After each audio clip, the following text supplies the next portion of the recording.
சொல்லுங்க, நீங்க தான் கூப்பிட்டீங்க. அதிமுக என்ன இருக்கு, ராஜன் செல்லப்பா வந்து 6 மாசம் அமைதியா இருக்கணும், எந்த வார்த்தையும் சொல்லக்கூடாது.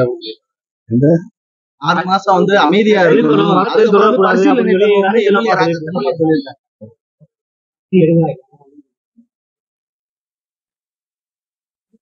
அண்ணன் திரு ராஜன் செல்லப்பா அவர்கள் எங்க போயிட்டு இருக்கிற மதுரையிலையா?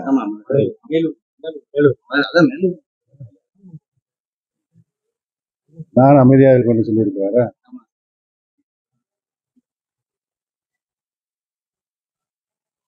என்ன காரணத்திற்காக அவர் அதை சொன்னார் என்று எனக்கு தெரியவில்லை.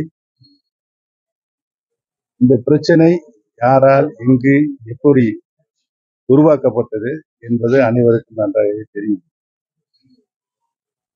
விசுவாசத்தை பொறுத்தவரையில் மாண்புமிகு அம்மா அவர்கள் எனக்கு ஒரு நல்ல நற்சான்றிதழ் வழங்கியிருக்கிறார்கள் என்பது அனைவரும் அறிந்தது.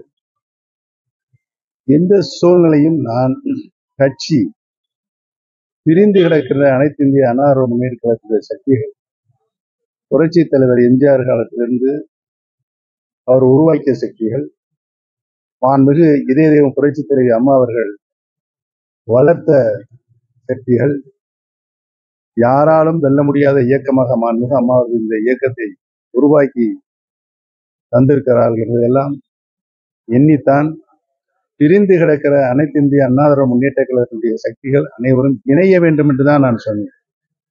ஏதோ யாரிடமும் நான்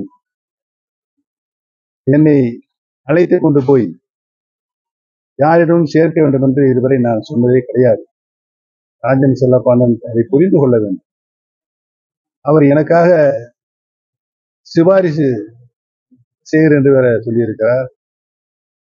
எனக்காக வேண்டி யாரும் பரிந்து பேச தேவையில்லை. அனைத்து இந்திய அண்ணா திராவிட முன்னேற்ற கழகத்திலே பிரிந்து கிடக்கின்ற அனைத்து சக்தியும் ஒருங்கிணைந்து செயல்பட வேண்டும். செயல்பட்டால்தான்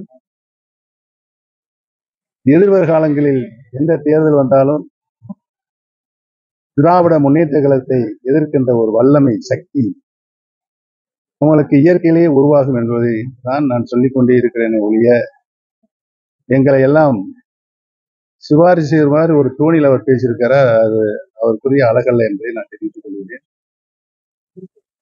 யாரிடமும் நாங்கள் எங்களை அழைத்துக் கொண்டு போய் சேர்க்க வேண்டும் என்று சொன்னது கிடையாது, சொல்லவும் மாட்டோம்.